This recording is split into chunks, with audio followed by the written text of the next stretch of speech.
మీ పిల్లలు నిజంగా గొప్పగా జీవితంలో విజేతలుగా నిలవాలని అంటే వాళ్ళను సుఖాలతో పెంచకండి, విలువలతో పెంచండి.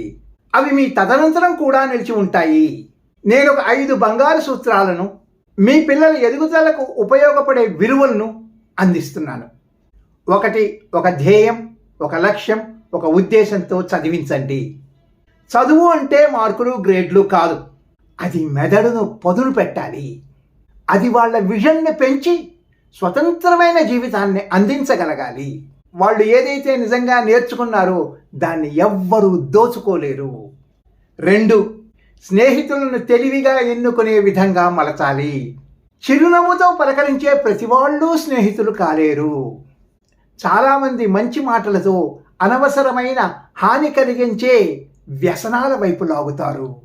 చెడ్డవాళ్లతో స్నేహం కన్నా ఒంటరిగా జీవించడం మంచిది. 3, డబ్బు విలువ తెలియజేయండి. అనాలోచితంగా ఖర్చు పెట్టడం అంటే మనల్ని మనం అగౌరవపరుచుకున్నట్లే. డబ్బు సక్రమంగా వాడుకుంటూ పొదుపు చేసుకోవడం అనేది ఆత్మగౌరవం లేదా సెల్ఫ్ రెస్పెక్ట్ వంటిది.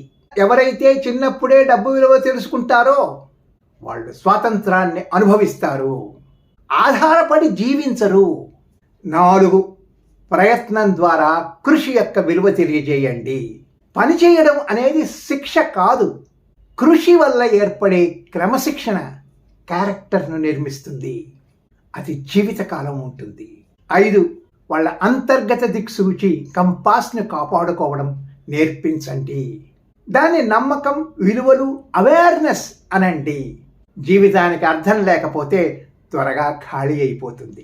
విలువలతో జీవించే పిల్లలు తమను తాము కోల్పోరు. Good luck.